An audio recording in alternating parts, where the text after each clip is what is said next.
Trump's trade war with Brazil. The new Cold War in the Americas? Hello dear friends, welcome back. The world is spinning faster these days, at least metaphorically. We are no longer witnessing routine news cycles. What we are living through is a global transformation. The old system is collapsing, the old order is crumbling, its ruins are everywhere, yet no one has managed to build a new one in its place. Is this the labor pain of a new era being born? Or the death rattle of a dying one? That's the central question behind everything happening today. And here on this channel we try to make sense of these turbulent shifts. Today's topic may seem like it's just about Brazil and the United States. But don't let the headline fool you, because what we're really talking about is the end of an era, and the brutal, sometimes absurd fight to control what comes next. Let's begin. We are now in August, and the clock has run out on Trump's latest trade ultimatum. For months he's been issuing economic threats like mafia-style warnings to allies and rivals alike. He struck lopsided deals with Japan, South Korea, Vietnam, and even the European Union. But these agreements came under duress, made with metaphorical guns to their heads. The terms? America imposes tariffs, sometimes 10%, 15%, even 20%, while the other countries must accept zero tariffs on American goods. Worse still, Trump added bizarre side demands. You must buy American gas. You must buy our oil. This isn't negotiation, it's extortion. And even worse, it's asymmetrical. Countries that dare to respond with their own tariffs get hit even harder. To him, trade isn't mutual, it's domination. And diplomacy isn't dialogue, it's demand. Trump's strategy is not just economically reckless, it's geopolitically dangerous. He's burning bridges with longtime allies. Nations like Japan, Germany, and South Korea are among the largest investors in the US, yet Trump acts as if they owe him tribute. For instance, he threatened Canada with economic retaliation simply because Ottawa supported Palestinian statehood.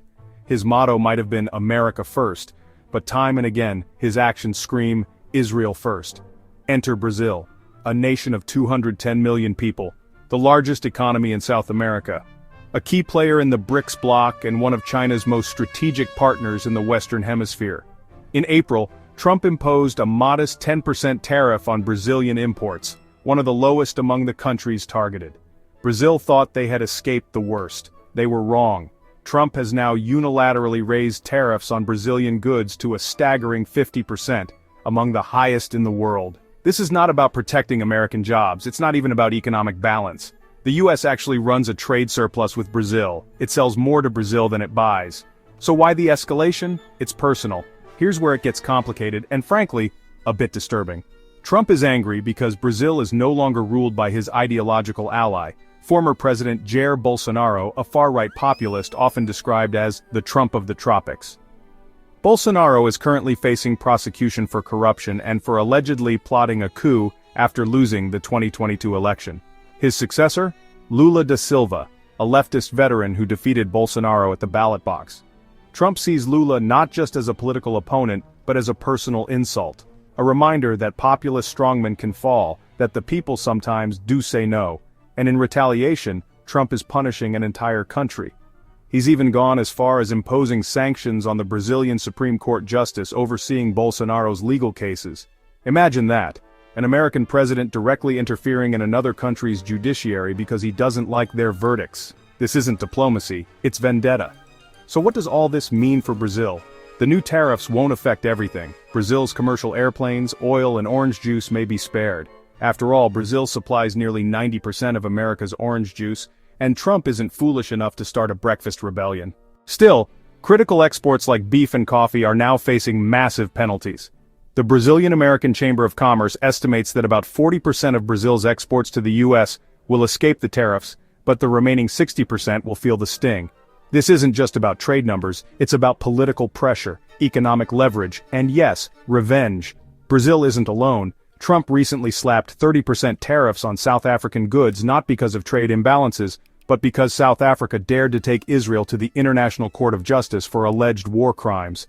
This isn't about economics anymore. It's about who dares to challenge America's global narrative. And it's becoming clear, Trump is turning US trade policy into a weapon against the global South.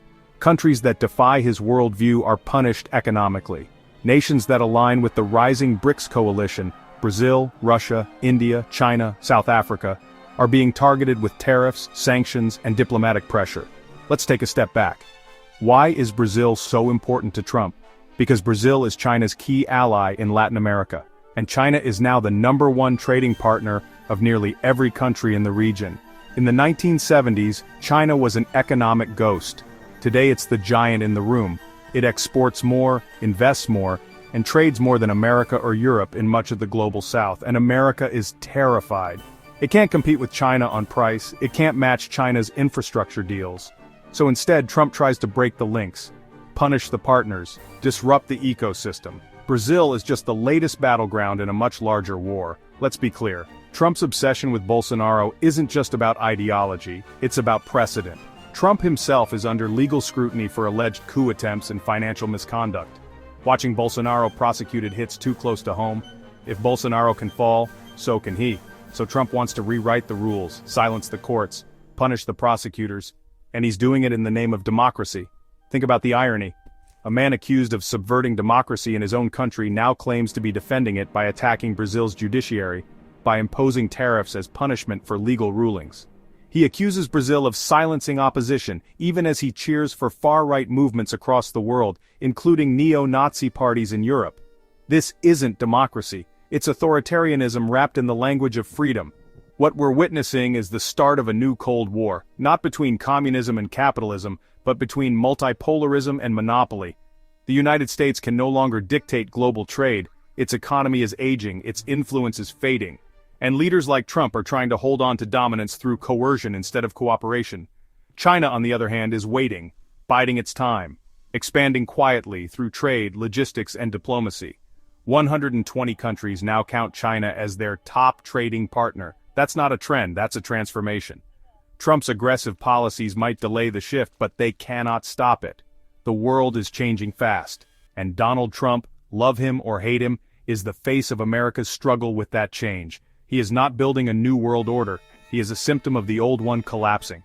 His tariffs, sanctions, and threats are not signs of strength, but of weakness. And as the US lashes out at Brazil, South Africa, and other independent nations, it risks accelerating the very decline it's trying to prevent.